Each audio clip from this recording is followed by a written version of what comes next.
back in prison. This time on a 10-year sentence. This time no family.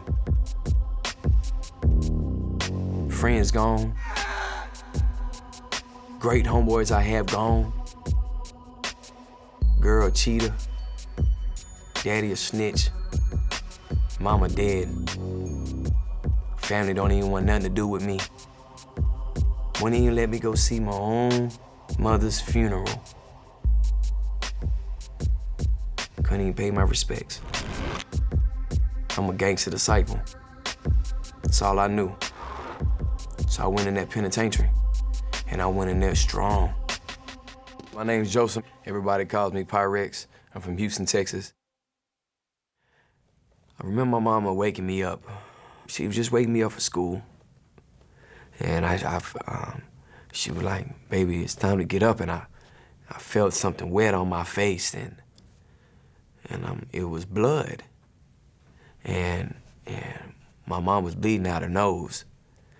And I was like, Mama, you okay? And she was like, oh, I'm fine, I'm fine. She wiped the blood off. And I'm brushing my teeth. I'm just getting ready for school, and I hear the screaming again. I was 9 years old, and I heard the screaming get louder. And I walked up in there, and my daddy had my mom's head in a washing machine. And he was closing her head down. I guess she didn't do what he said to do. I was 11 years old. I was thirsty, I woke up, went to go get something to drink. And my daddy, he was watching porn, and he was asleep. He had a cigarette still burning.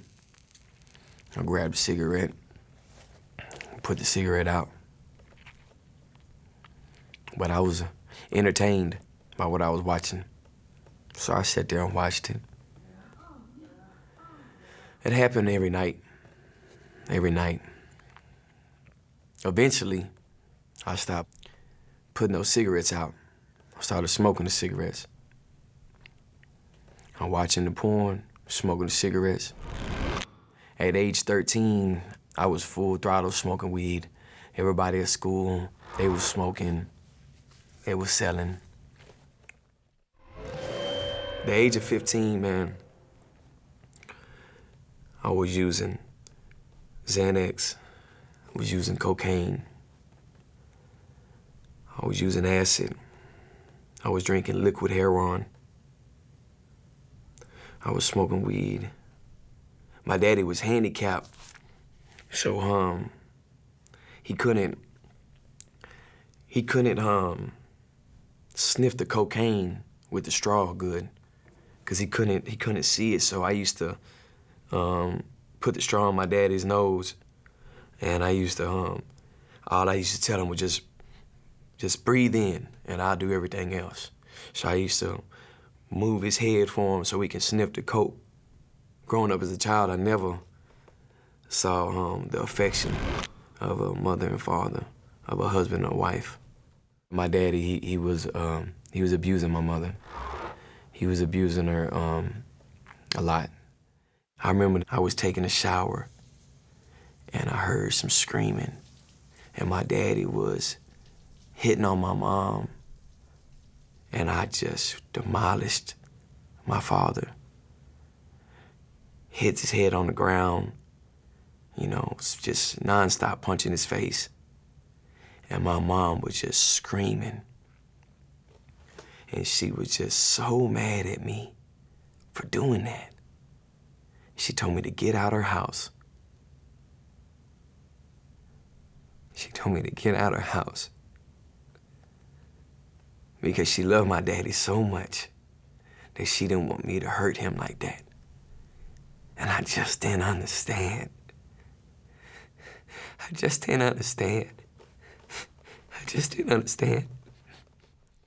There was a gang called Black Disciples. They hit the hood hard. I loved it. I wanted to be a Black Disciple so bad. But I was a renegade, so I was like, man, whatever. And at 16 years old, man, Gangster Disciples came a part of the hood. And they allowed white boys to get involved. It was on and popping. I got a part of a gang. I remember them naming me Pyrex. I was 16 years old, and I was a white boy, the only white boy, and you have a Pyrex, and what do you put in a Pyrex? You put cocaine in a Pyrex, and you whip it up to hard crack cocaine. And I was that hard white boy that was on the block, that didn't care about nothing. The Pyrex name just stuck. I remember being 16 years old, man. And I learned how to steal a car. And we called it tinking. One day, we got caught slipping. All of a sudden, 2 cop cars. One came down the one way, the wrong way, and the other one came the right way. And they blocked us in. Everybody ran one way. But I ran the opposite. They got me. They handcuffed me. So at 16 years old, I'm in a juvenile detention center. I didn't learn anything from that episode of my life. I went right back to the streets. So I'm full throttle in the gang. I'm fighting people. We're getting in gang fights, street fights. We're shooting at people. Pow, pow. I was getting shot at. So I violated my probation. I'm now in the Harris County Jail. And there was nothing weak about me, because I had all that anger in me. And I was ready for war. Even if I got beat up, it didn't matter to me. I didn't care. And I went to prison. I wasn't scared of nobody. I went in there with my head up, man, my chest out. When the white boys said whatever they said, I was ready to fight them. When the black guys, they wanted to check my heart, I was about that life. Let's get it. Whatever comes with it. And one night, without my consent, they took everything. And I ended up sleeping on a ratted, tore-up couch in an alleyway by myself, alone, behind a McDonald's. And that's where it took me. I wasn't me anymore. My name is Elisa, and I'm 29 years old. I grew up in Southern California, had a lot of friends, really involved in not only school activities, but also sports. I did the things that most normal teenagers do. I was a sophomore in high school. It was the 4th of July, and my boyfriend had invited us to go to a beach house, and we had a good time, and we all hung out. The next day, I was contacted by my boyfriend and his friends again and asking me if I wanted to go back out to the beach house. So I went out to the beach house, and it ended up just being me, my boyfriend, and his 2 friends. About 10 minutes after I got there, one of the guys went in and made a drink for me and brought it out. And after I drank it, it was only about 10 minutes after that I started blacking in and out of consciousness. The last thing I remember is I sat down on the couch and I told him, you know, what's wrong with me? Like, why do I feel like something's not right? And that's the last thing I remember. I woke up the next morning in the passenger seat of my car, parked 50 miles away, and I was covered in vomit and urine. I had knots in my hair. I had bumps on my head. I felt awful. I felt sick. I just knew something wasn't right. So I went over to my girlfriend's house at the time and asked her if I could shower and get cleaned up because I was filthy. And it was when I went to go take a shower that I realized when I went to go to the bathroom and I wiped, there was blood and I was extremely sore. And I had bruises all over my body. It was right then at that moment I knew in my heart that I had been raped. About 5 days later, my family was contacted by the police, and we were informed that the police had recovered a videotape of me being gang raped. They said that the reason it took them 5 days to even find me and identify me is because they had originally began their search and by calling hospitals and morgues because what was portrayed on the videotape they thought was a necrophiliac video. We ended up finding out that there was about 10 hours that I was completely unconscious. And during that time, my boyfriend and his 2 friends sexually assaulted me and they videotaped the entire thing. There was one scene where they dropped me on the cement floor in the garage, and my head, it makes this horrible sound when I hit the ground, and my head bounces, and I don't move. I don't flinch, nothing. And the whole time, all 3 of them are laughing while they're doing this stuff. They're high-fiving each other. They're giving each other thumbs up. They have music playing in the background that has a beat that goes to the things that they're doing. They're throwing up gang signs. It was just unbelievable. And I proceeded to watch them rape me with a pool cue, a Snapple bottle, a lit cigarette, and a juice can.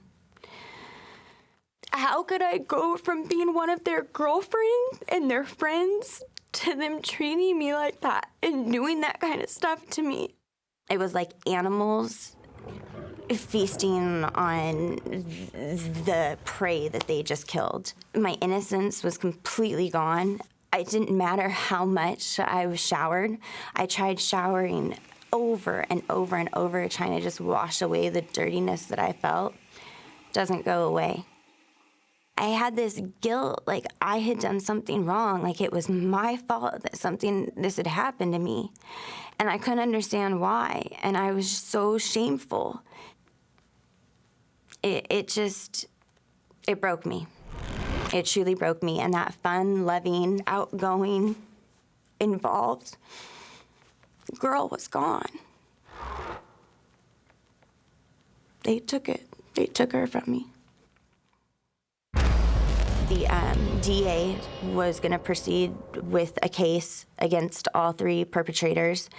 And so that was when the whole legal process began. The perpetrators that raped me, not only did they make me feel like it was my fault, but the defense team made me feel like that. The way they portrayed it in the media and the things that they said about I was promiscuous. The first trial, they got away with it. And it was really at that moment when I heard the verdict of the first trial that I was done. I thought at that point, what's the reason for living? It ruins you.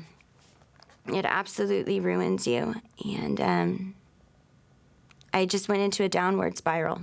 I had dreams, I had goals. I was gonna go to NYU, and I was gonna be a famous journalist, and they took all that from me.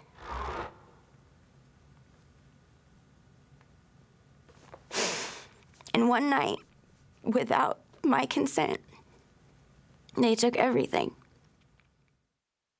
So I got out, man. Before you know it, I was back smoking again, linking up with the same crowd. And the only way I knew how to get that money, that rap money they was getting, was either become a rapper, that was gonna take many more years to do, or do what I know. Return to my vomit. Me and my girl started arguing. Started arguing about that money. The drugs was taking over with me. The drink. I was getting angry all the time. And I was hurting her, hitting her, degrading her, calling her all type of things.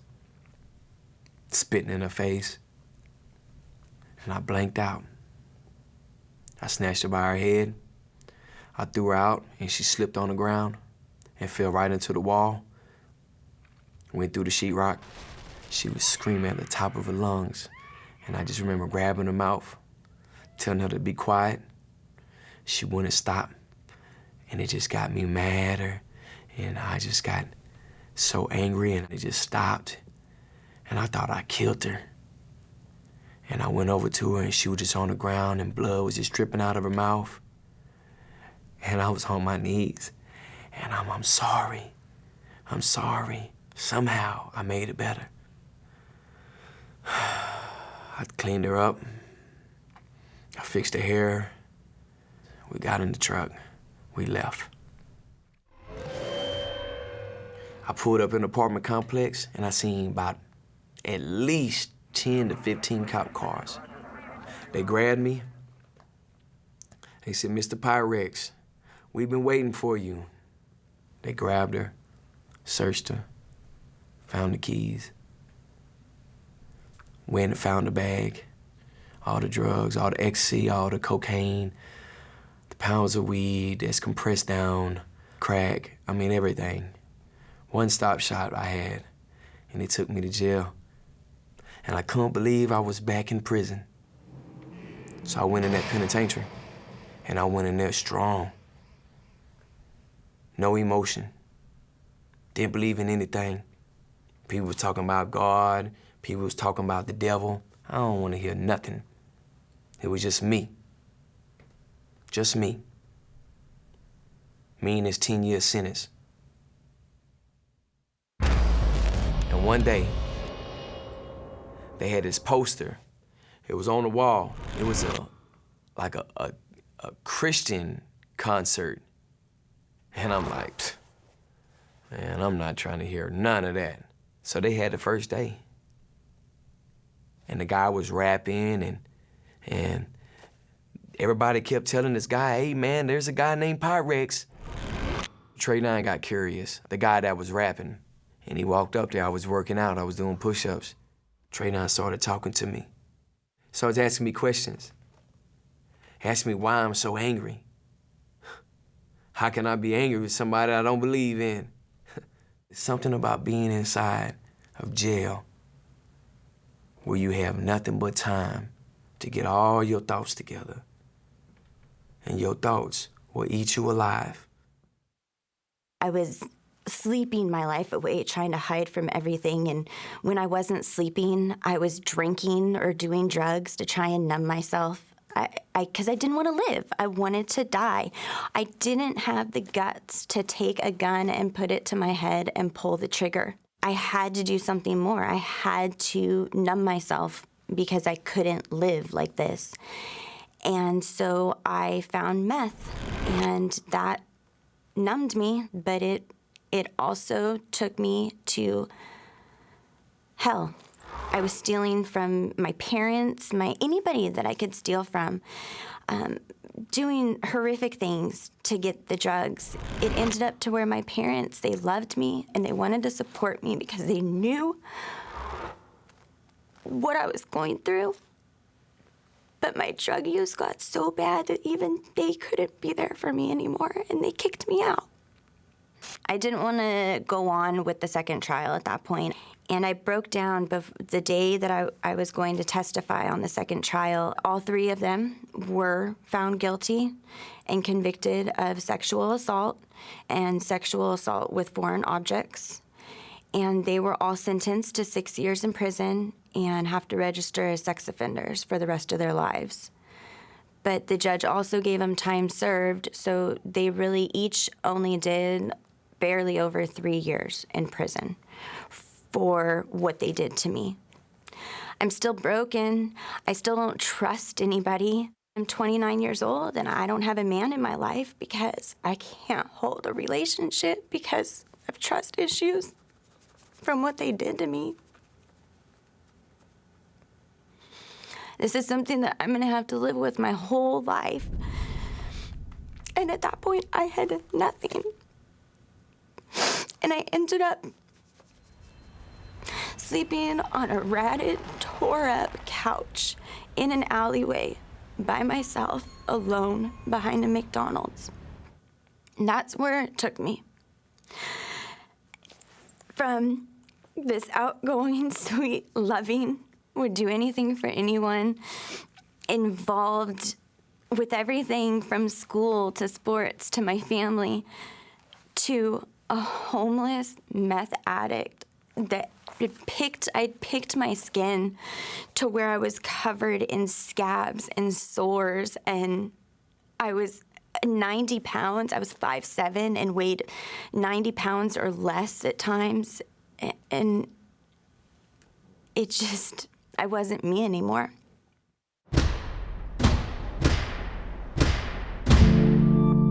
ain't nowhere else to go but look up.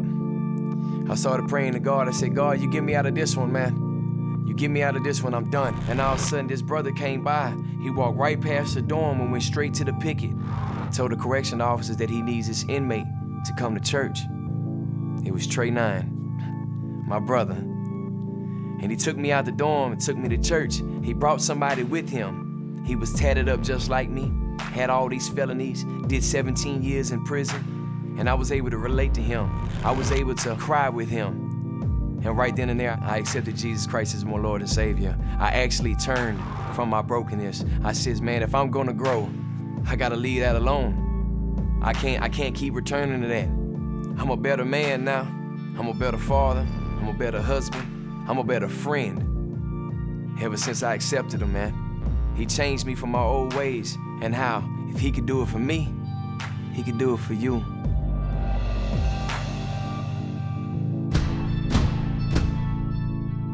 It was at the darkest moments that I had no hope and I didn't think I would ever find a way out, that the apartment I was in was raided by the police and they gave me 1 week to get into rehab, or I was gonna end up serving 3.5 years in prison for drug charges. And on that 7th day, I got into rehab and I did a 90-day program and I was able to stay clean, but there was still something missing in my life. I was invited to go to a church retreat, and I'd never been involved with church or anything before, but I decided to go. And at the church retreat, they asked if anybody that wanted to accept Jesus Christ for the first time in their life stand up. And so that's what I did. I've been able to not only forgive myself, it is a struggle, and it's something I work on every day, but I have forgiven the guys that raped me, and I became a state-certified victims advocate and crisis intervention counselor. And God has now given purpose to the most tragic event in my life that almost killed me. And it wouldn't be that way if it wasn't for me turning everything over to God. I was somebody who was supposed to be successful. I came from a good family, and here I am, an alcoholic living in an $80 a month rent house. I lost my job, my car, and my girlfriend, and I felt like I'd literally lost everything. I was embarrassed of who I'd become. I hated who I had become. I had a .22 caliber pistol that I kept hidden underneath the sofa, which was my bed. I cocked the hammer and put the barrel on the right side of my temple. My hand was shaking so bad I could literally feel the end of the barrel tapping the right side of my head. I closed my eyes, put my finger on the trigger, about to check out. While I was sitting there, I heard somebody pull up on the gravel driveway outside. Nobody came by my house at that time of the day, and it was my roommate. I disengaged the hammer, I put it underneath the sofa, I turned on the TV and did what I've been doing for years. I pretended that everything was okay. One night I went by my mom and dad's house and to wash some clothes. When I walked in, my mom pointed to the television. There was a TV commercial that she had previously seen, and there was a guy on there that was going to be visiting our city who had attempted suicide. The crazy thing was she had no idea that just a few weeks before that I'd been sitting on a sofa about to blow my brains out. So she invited me to come hear him. I initially told her no, but there was something about him and something about the way he told the story that I thought, here's somebody who relates to me. Here's somebody who's been where I've been, and maybe he could provide some of the answers that I never could seem to find. When I got there, he didn't even tell his story. He told somebody else's. He told a story about this man who had been falsely accused. He'd been framed. And after he had been arrested, his friends had bailed out on him. Even worse, eventually his own dad turned his back. He told about how the judge, that even though he had proof that this man was innocent, that he still found him guilty. And he sentenced him to be executed. And the man was put on death row. He said that the guards, the ones that were supposed to be looking after him, they'd spit on him, tortured him, and beat him. And worst of all, they'd taken a whip. They'd tied pieces of metal to the end of it and steel balls. And they'd hit him with it 39 times. Man, it was a bloody story. And then he got to the end and he said who the man's name was. He said his name was Jesus. And then this blew my mind. He said that he said from the cross, Father, forgive them, for they know not what they do. Yeah, I couldn't understand that. I couldn't wrap my mind around it, because when I heard this story and about everything that had happened to him, I could not imagine how he could want to forgive people that had just abused him. But it got me to thinking, if he could forgive them, maybe somehow, some way, he could forgive me. At the very end, after he told the story, he quoted a verse. I'd never heard it before. The verse said this: he that has the Son has life, and he who does not have the Son does not have life. When he said that, it was like the world stopped. It was right then that everything that I'd ever looked for, all the places that I had gone searching, it culminated at this one moment when I realized that he was everything I needed. That more than anything that I'd ever wanted in my whole life, I wanted to know him. I didn't really know how to pray. I didn't really know what to say. So I just got on my knees and I said, will you forgive me? I'm so sorry. It was just me from my heart saying, if you're who he said you are, come in my life. When I got off my knees, I knew something had happened. I felt like I'd gotten a new start. I'd gotten a new chance. It was like the storm was over.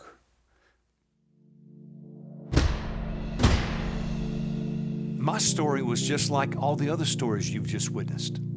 And maybe you can relate, because it's your story too. You're walking through your own living hell, and these are the darkest days that you've ever experienced. But there's hope. It's as simple as right now, right where you're at, asking Jesus to forgive you and receiving him into your life. Would you like to begin that relationship with Christ? Or find out more information? If so, we'd love to hear from you. You can go to TheDarkestHour.tv, and there are several resources that are available. You can also see the extended versions of the stories that you just watched. Also included are the stories of other people not on this program. While there, don't forget to request a free copy of my book. We'll send it to you at no cost. We want to hear your story. We want to connect with you.